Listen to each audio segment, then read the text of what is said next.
Função Kolbe-Douglas, eu já comecei no vídeo passado, né? Então a função Kolbe-Douglas é uma função de utilidade, uma função de preferência do consumidor. Então é sobre isso que quero tratar hoje, apenas a continuação. Se você quer entender um pouco sobre microeconomia, então eu indico esse livro aqui, ó. Microeconomia, Princípios Básicos, do Varian. É um livro que pertence, este livro que eu estou utilizando, essa unidade que pertence à biblioteca da PUC, ou seja, a Pontifícia Universidade Católica do Paraná. Então eu indico o livro e também indico a própria universidade. Não me formei em economia aqui, mas me formei em administração e atualmente eu estou cursando letras aqui nesta universidade, então eu recomendo esta universidade. Em economia eu me formei na UFPR, que é aqui perto inclusive. Então vamos lá. Função Kolbe-Douglas. Outra função de utilidade comumente usada é a função de utilidade Kolbe-Douglas, que já vimos no vídeo passado. Quem foi... Cadê aqui? Só a nota de rodapé? Pera aí, só para eu me encontrar melhor. O que é, né? O que é essa função? Então essa função, ela quantifica utilidade, ela quantifica preferência. E você percebe isso pela própria equação. A equação dela é a seguinte: utilidade, representada pela letra U, abre parênteses, x1, x2, x1, x2 são cestas de consumo. Então, cesta de consumo A e cesta de consumo B. Ou seja, utilidade entre o produto A e o produto B. Fecha parênteses, igual x1 elevado a C e x2 elevado a D. Sendo que C e D são números positivos que descrevem as preferências do consumidor. Parei aqui no vídeo passado, agora quero continuar a partir desse ponto. E é o seguinte: a função de utilidade Kolbe-Douglas, inclusive só para lembrar o que é esse Kolbe-Douglas, né, são nomes, são economistas. É um economista e um professor da Universidade de Chicago. O Paul Douglas foi também senador dos Estados Unidos. Esse é o Paul Douglas, que vem do nome Kolbe-Douglas, a segunda parte do nome da equação. Charles Kolbe foi matemático da faculdade de Amherst, e ele estudava o comportamento da produção. Então, Kolbe-Douglas, por conta desses professores que queriam entender a produção e outro que queria entender, que foi apenas economista, né, professor da Universidade de Chicago. Tá, a função de utilidade Kolbe-Douglas será útil em diversos exemplos. As preferências representadas pela função de utilidade Kolbe-Douglas têm o formato geral descrito na figura 4.5. Deixa eu ver essa figura. Curva de indiferença de Kolbe-Douglas, o painel A mostra o caso onde C é igual ao meio, D é igual ao meio, o painel B mostra um caso onde C é igual ao meio, D é igual ao meio. Então, é esta aparência da curva de indiferença, né?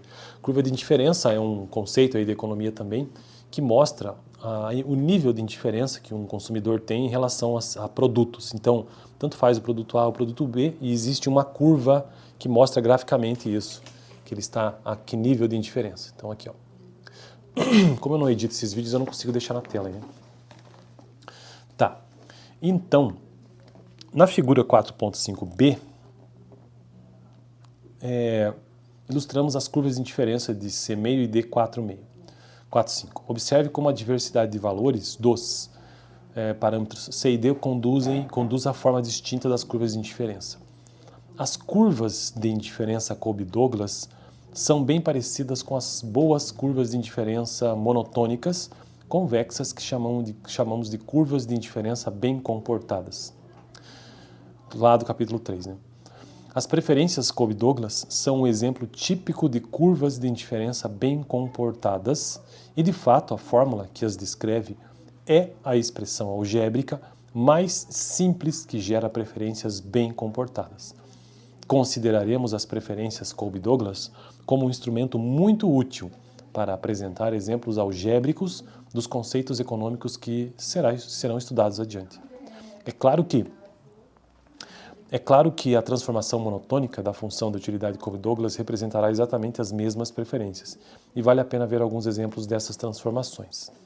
Bom, então, quais são essas transformações? A primeira delas aqui, ó, se extrairmos o logaritmo natural da utilidade, o produto dos termos tornar-se-á uma soma, de modo que teremos V, x1, x2, entre parênteses, igual. Ou no caso V aqui não é V, né? Agora deixa eu ver aqui. No caso é V mesmo, que é a transformação monotônica. Então, o logaritmo é x1 cx2d igual Como ele é uma constante, então o c vai para frente do logaritmo x1 mais d é logaritmo x2. As curvas de indiferença dessa função de utilidade terão a mesma forma que as curvas de indiferença da primeira função Kolbe-Douglas, uma vez que o logaritmo é a transformação monotônica. Para uma breve revisão dos logaritmos naturais, veja o apêndice matemático no final do livro. Eu só preciso lembrar uma coisa aqui, essa disciplina de microeconomia é uma das disciplinas mais difíceis de economia, sem dúvida, porque ela é extremamente modelada, ou seja, é bastante matemática.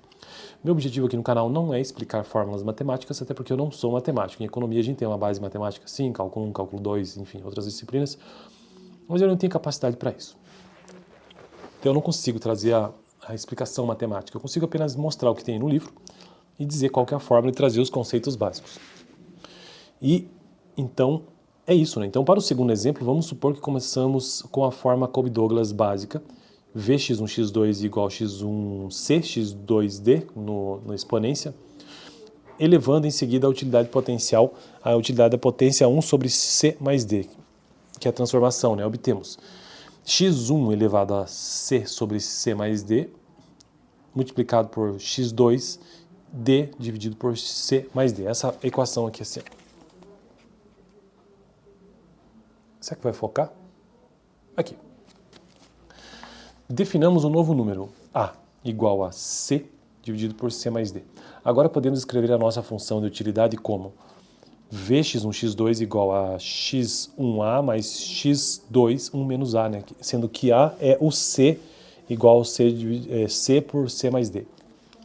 Isso significa que podemos sempre extrair a transformação monotônica da função da utilidade Kolbe-Douglas de maneira que a soma dos expoentes da função resultante seja igual a 1.